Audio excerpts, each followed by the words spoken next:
And it's sort of like birthing a kid.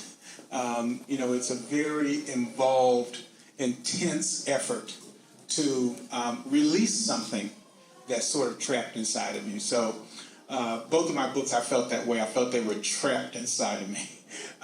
The second book, I won't spend much time on the first book, but the second book is called The Black Exec and the Seven Myths.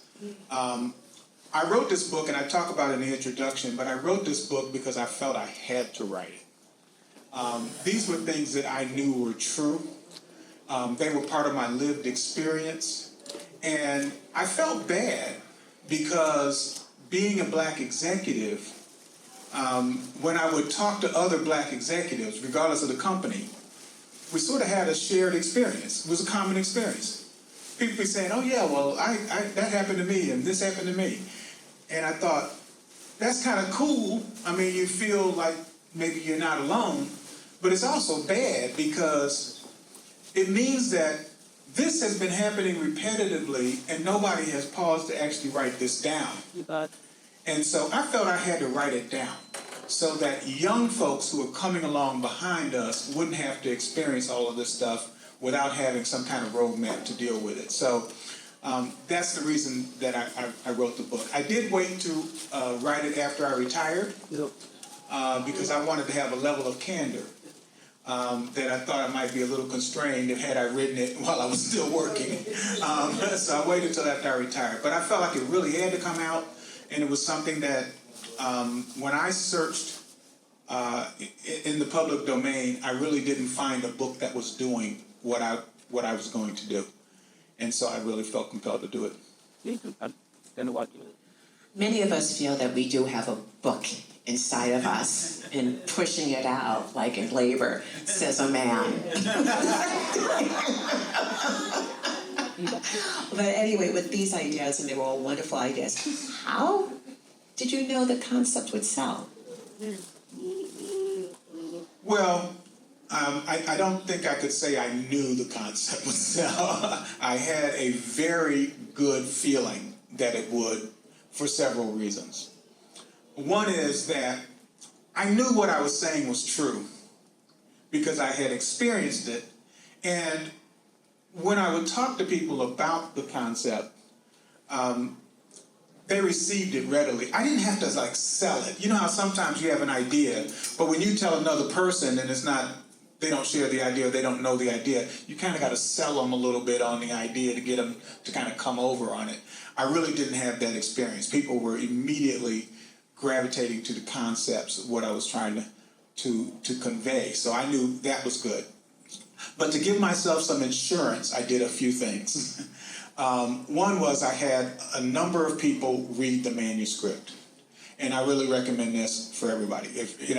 I had probably over 20 people read the manuscript, all kinds of different people, from CEOs of companies all the way down to very, very young people. And two people in particular that read the book were my kids, our kids. My wife is sitting in here, by the way, so y'all give her a round of applause. She read the book too, and gave me a lot of value. She had to buy her copy, she said.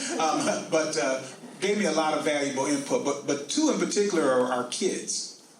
And what our kids did was they read the book for whether or not it would land with their generation. And that was really important to me. My daughter would say, Dad, this makes a lot of sense. I know exactly what you're saying because, of course, I'm your daughter, I was there, and all this. She said, but if you just say that this way, it's going to land great with my generation and the younger generations. And that was invaluable. She read every chapter.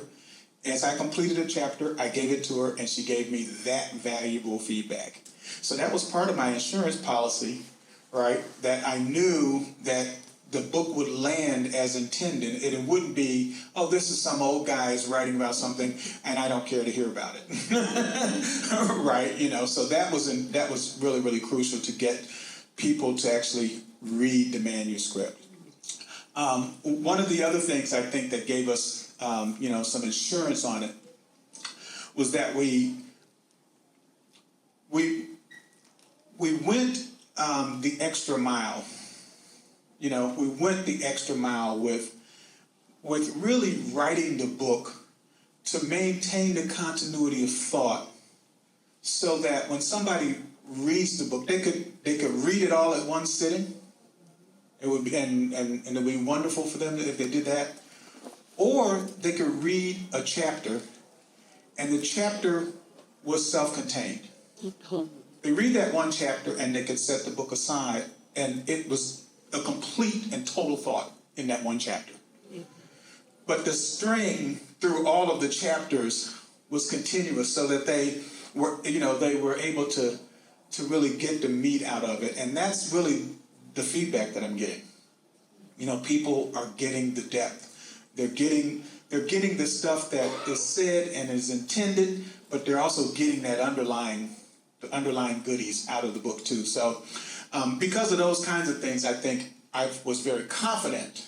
You never know until you put it out there and people start buying it, right? Because you can have a great book that doesn't move. So that's how I I felt, going into writing it. I will say, just coming out, once the book was ready and completed, I really leveraged my personal network to make sure that the book was going to be received. So I didn't leave that to chance. I leveraged that personal network so that when the book was ready to be uploaded to all the online sites and was available for pre-orders, I already had hundreds of people that I know were going to pre-order, right? And so that's what catapulted the book and got it off to a really strong start. And then the work was maintaining that.